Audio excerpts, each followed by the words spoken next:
Yoi, terima kasih udah klik video ini dan semoga hari-hari kalian menyenangkan. Jadi film yang akan kita bahas kali ini adalah sebuah film yang berjudul The Legend of the Condor Heroes, The Dragon Tamer. Judul panjang bener kayak skripsi anjir. Mana Inggris gue jelek lagi. Yaudah daripada kelamaan, langsung aja ke jalan ceritanya.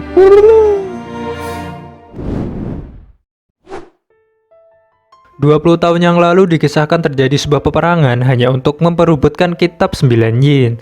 Dan kembali ke zaman sekarang, kita diperkenalkan seorang pria bernama Ouyang Feng yang ingin mengambil kitab 9 yin dari pendekar tua yang sangat kuat bernama Wang Chongyang.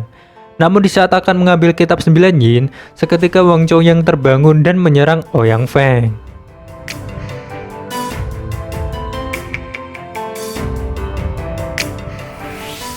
Dan film pun dimulai dengan diperkenalkannya kita pada seorang laki-laki bernama Guo Jing yang biasa dipanggil Jing Er yang sedang memesan sebuah arak.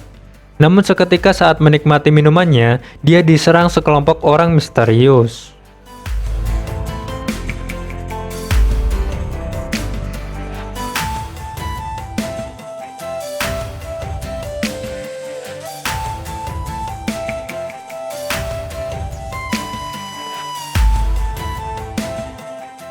Ya, di mana ada film kungfu, di sanalah kita sudah bisa melihat orang nangkring di senjata orang, Pak. Pasti ada, Pak. Saya yakin itu, Pak.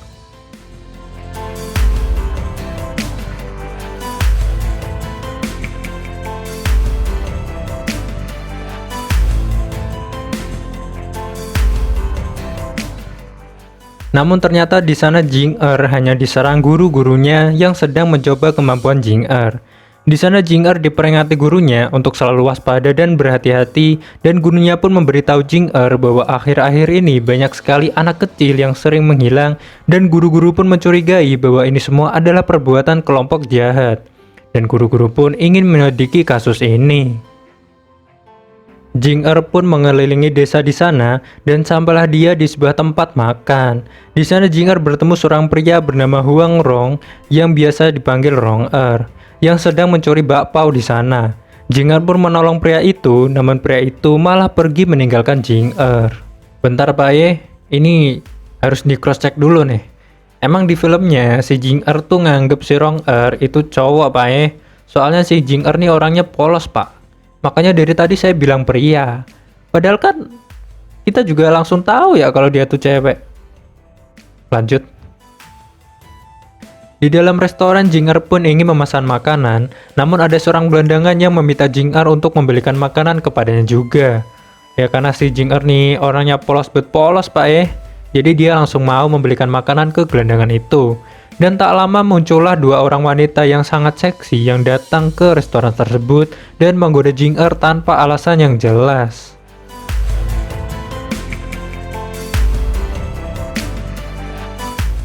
Anjir, bisa tahan gitu ya? Di depan mata ada rejeki kayak gitu.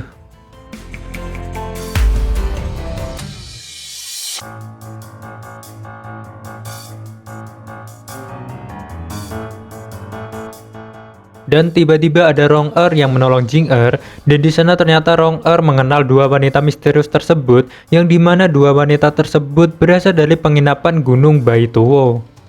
Seketika dua wanita itu pun pergi, dan Jing Er sangat berterima kasih kepada Rong Er karena sudah menolongnya. Dan untuk rasa terima kasihnya, Jing Er pun mentraktir Rong Er di restoran tersebut. Di samping itu, di sebuah gua misterius, di sana kita melihat laki-laki misterius di awal tadi bernama Ouyang Feng yang sedang meminum sebuah racun. Karena kekuatan Ouyang Feng adalah racun. Dan juga di gua tersebut ternyata ada seorang pria bernama Ouyang Ke, yang di sana Ouyang Ke menyuruh dua wanita seksi tersebut untuk menculik para bayi. Oh, jadi dalam hilangnya para bayi yang dibicarakan adalah ulah dari Ouyang Ke. Buat apa tuh nyulik bayi? Ke para guru, di sana para guru menemukan sebuah tulang bayi yang telah membusuk di belakang penginapan Gunung Baituo. Dan di sana mereka menerima informasi bahwa orang yang bertanggung jawab atas penginapan Gunung Baituo adalah Ouyang Feng. Balik ke Jing Er dan Rong Er. Di sana Rong Er terlihat sangat kelaparan dan Jing Er penasaran bagaimana Rong Er bisa menjadi gelandangan seperti ini. Rong Er pun menjelaskan bahwa dia kabur dari rumah karena ayahnya menyuruhnya menikah dengan seseorang. Ayahnya pun marah dan mengurung Rong-er karena Rong-er menolaknya. Namun saat di tengah perjalanan, biaya perjalanan Rong-er pun dicuri orang tak dikenal, maka dari itu dia pun berakhir seperti ini. Karena kasihan melihat Rong-er, Jing-er pun memberikan seluruh uangnya kepada Rong-er, memberikan mantelnya kepada Rong-er agar dia tidak kedinginan, dan dia menyediakan kuda yang bisa Rong-er jadikan tunggangan agar tidak lelah. Goblok. Ya nggak gitu juga lah pak, woi. Di saat yang sama di desa tersebut ada dua cewek seksi yang mencuri bayi di sana. Seketika Jing-er dan Rong-er pun melihat dua cewek yang mencuri bayi tersebut, kemudian Jing-er pun mengejar mereka.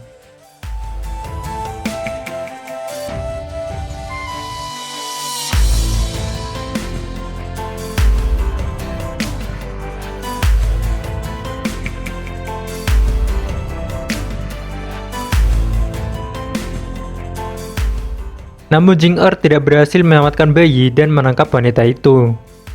Karena sebelumnya Jing-er mendengar dari Rong-er bahwa wanita itu berasal dari Gunung Baituo, Jing-er pun ingin meminta bantuan Rong-er untuk pergi ke sana. Rong-er pun ingat bahwa hari ini adalah tanggal 15, dan ini adalah hari di mana di penginapan Gunung Baituo ada sebuah pertemuan. Kemudian mereka pun mulai bersiap untuk berangkat nanti malam. Malam hari di penginapan Gunung Baituo. Di sana Jing-er mencari Rong-er di berbagai tempat namun tidak menemukannya. Dan seketika Jing-er menabrak perempuan yang cantik dan Jing-er pun tahu bahwa perempuan itu adalah Rong-er.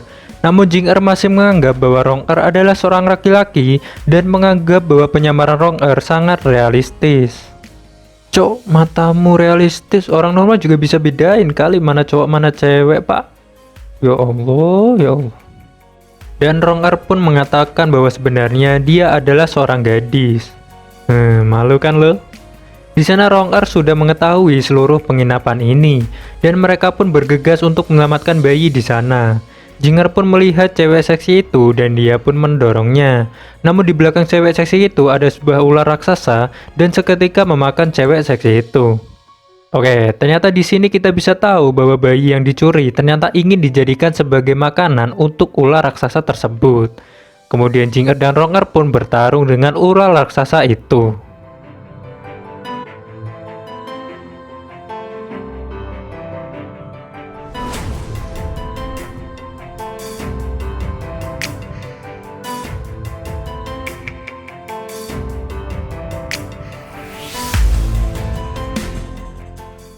Di saat ingin berjalan keluar, tiba-tiba datanglah para guru yang mau ngebrak-abrik tempat tersebut. Karena info dari tulang bayi itu ada di balik penginapan Gunung Baituo. Namun tak lama datanglah Ouyang Feng yang menunjukkan kekuatannya di hadapan para guru, dan para guru pun terdiam karenanya. Di sana Ouyang Feng melihat Rong-er, dan dia tahu bahwa Rong-er adalah putri dari ahli obat Huang yang akan dijodohkan dengan keponakannya Ouyang Ke. Dan seketika Rong-er pun pergi dari sana. Para guru pun pergi dari sana juga dengan Jing-er. Dan saat perjalanan pulang, para guru pun ingin membunuh Rong-er karena bagi para guru, Rong-er adalah putri dari orang yang sudah membunuh guru kelima dari 7 guru di sana. Dan ketika para guru melihat Rong-er, seketika mereka ingin balas dendam dan membunuh Rong-er. Namun Jing-er membela Rong-er karena bagi Jing-er, Rong-er sudah menyelamatkan nyawanya saat Jing-er diserang cewek seksi waktu itu. Para guru di sana pun kecewa kepada Jing-er yang membela Rong-er daripada gurunya, dan mereka pun pergi dari sana meninggalkan Jing-er dan Rong-er. Jing-er dan Rong-er pun menetap di sebuah rumah kosong. Anjir, di rumah kosong berduaan doang pak. Itu kalau di desa saya udah digerebek kali. Dan di sana Jing-er merasa kehilangan guru yang selama ini membesarkan dia dan mengajarkan banyak hal kepada Jing-er. Namun Rong-er menghibur Jing-er di sana. Di saat Jing-er ingin memakan ayam itu, tiba-tiba datanglah seseorang yang mencuri ayam mereka. Dan ternyata orang yang mencuri ayam mereka adalah gelandangan yang meminta Jing-er untuk membelikan makanan di restoran waktu itu. Rong-er pun mengenali gelandangan tersebut. Ternyata gelandangan itu adalah seorang pendekar bernama Hong Qigong, anjir susah bet, yang merupakan pendekar yang terkenal. Di sana Rong-er ingin memasakkan makanan yang enak setiap hari untuk Hong Qigong. Namun dengan syarat Hong Qigong harus mengajari Jing-er beberapa jurusnya. Hong Qigong pun menolaknya, namun karena rayuan dari Rong-er yang memuji jurus legendaris Hong Qigong, seketika Hong Qigong pun setuju dan keesokan harinya mereka pun memulai latihan mereka.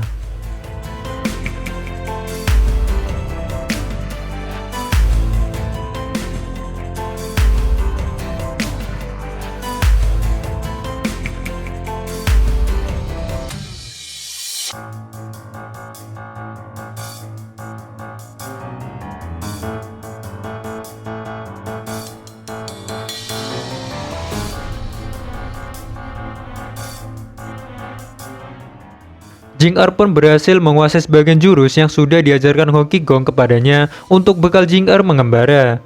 Hong Qigong pun memberitahu informasi bahwa Ouyang Feng dan keponakannya berhasil pergi ke Pulau Toha untuk melamar Rong Er. Dan Hong Qigong berkata bahwa niatan mereka bukan melamar, melainkan ingin mencuri kitab 9 yin yang dimiliki Rong Er. Seketika Rong Er ingin pulang dan Jing Er ingin membantu Rong Er. Namun Rong Er berkata bahwa ketika orang luar masuk ke Pulau Toha, dia akan hilang selamanya. Seketika Hong Qigong menyarankan untuk Jing Er berpura-pura untuk melamar Rong Er juga, dan mereka pun berangkat menuju Pulau Toha. Lah, gampang bet ya dapat cewek. Anjir pengen cok tiba-tiba dapat cewek gitu kan, lagi jalan tiba-tiba didatengin cewek. Ada, lupakan ya, lupakan yang tadi. Oke, lanjut ke filmnya. Mengetahui ada yang akan menuju ke pulaunya, ayah Rong Er pun meniupkan seruling sakti, di mana apabila seseorang mendengarnya, maka seketika dia akan terjebak di dalam sebuah ilusi dan tidak ada yang bisa keluar dari ilusi tersebut. Naas Jing Er pun terkena ilusi tersebut dan dia berada di sebuah tempat aneh yang di sana ada seorang pria tua bernama Zhou Botong yang terkenal dengan sebutan bayi tua. Di sana Jing Er mengatakan bahwa Ouyang Feng akan mencuri sebuah kitab 9 yin. Bayi tua pun sudah tahu akan hal itu dan Jing Er pun mengatakan bahwa bakar saja kitab itu agar tidak ada yang akan merebutnya lagi. Mendengar hal itu, bayi tua pun seketika takjub akan kata-kata Jing Er dan dia pun ingin mengajarkan kitab 9 yin kepada Jing Er agar Jing Er bisa keluar dari tempat ini. Dan Jing Er pun mulai menghafalkan kitab tersebut. Keesokan harinya, Ouyang Feng dan keponakannya pun datang ke tempat Rong Er. Dan di sana mereka pun mulai melamar Rong Er, namun Rong Er menolaknya. Dan seketika Jing Er pun datang untuk menentang lamaran tersebut. Ayah Rong Er pun kaget bahwa ada orang yang bisa selamat dari ilusi dia, dan ayah Rong Er pun menanyakan nama Jing Er. Tiba-tiba datanglah Hong Qigong di sana untuk mewakili Jing Er melawan Rong Er. Karena ada dua pihak yang ingin melamar, ayah Rong Er pun mengadakan sebuah pertarungan bahwa barang siapa yang bisa menang, maka dia akan menjadi suami dari putrinya.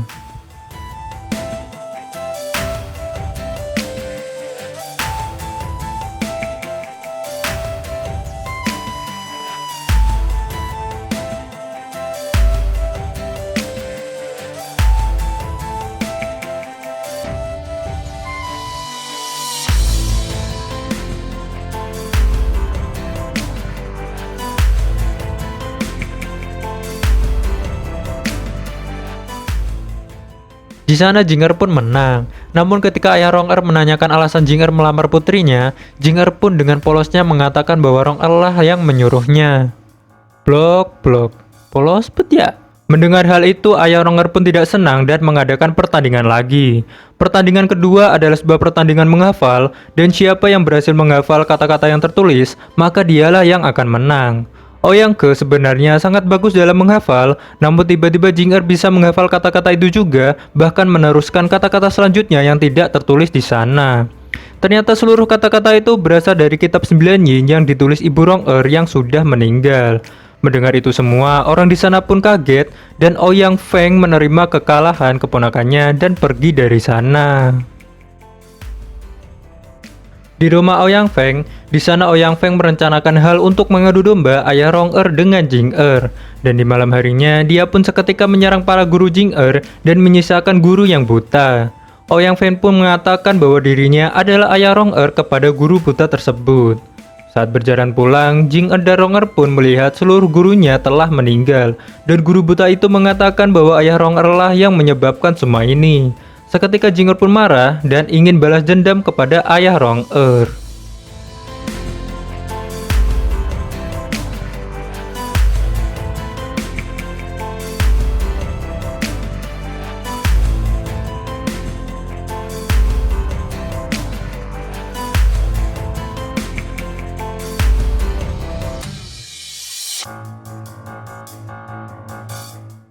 Namun karena ayah Rong Er terlalu kuat, Jing Er pun sekarat dan tidak bisa mengalahkan ayah Rong Er.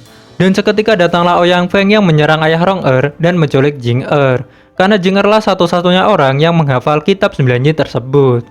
Di sana Ouyang Feng pun mengatakan bahwa dialah dalang dibalik terbunuhnya para guru Jing Er dan dialah yang sudah mengadu domba Jing Er dengan ayah Rong Er.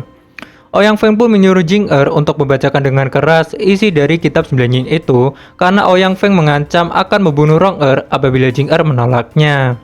Dan seketika Jing Er pun mengucapkan isi kitab tersebut di hadapan Ouyang Feng. Dan di saat Jing Er mengatakan isi kitab itu, tiba-tiba Ouyang Feng ingin membunuh Jing Er karena Ouyang Feng tidak ingin ada yang tahu kitab ini selain dia. Namun datanglah bayi tua yang menolong Jing Er dan Rong Er, dan seketika mereka berdua pun menghilang dari sana.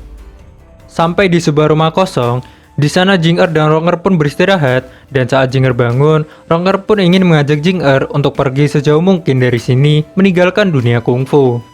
Namun Jing Er ingin pergi ke Gunung Hua untuk bertarung dengan Ouyang Feng sekali lagi, sampai mati demi dendam para guru Jing Er.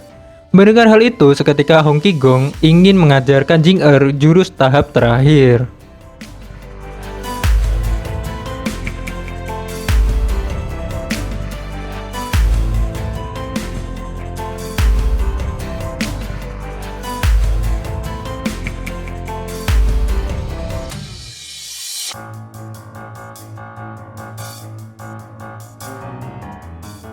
Mereka bertiga pun sampai ke Gunung Hua, dan di sana ayah Rong Er pun datang untuk membantu mereka bertiga dan merestui hubungan Jing Er dan Rong Er. Namun datanglah Ouyang Feng dengan percaya diri bahwa dia adalah orang yang terkuat di dunia ini karena jurus dia dan kitab 9 yin sudah dia kuasai.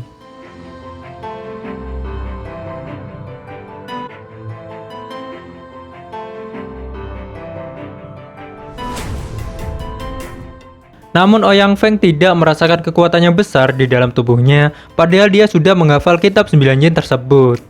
Dan di sini ternyata Jing Er membacakan kata-kata yang palsu di dalam kitab 9 yin itu kepada Ouyang Feng. Mendengar hal itu, Ouyang Feng pun emosi, dan karena rasa kesal yang amat kesal membuat aura jahat pun merasuki dia dan merubah dia menjadi monster.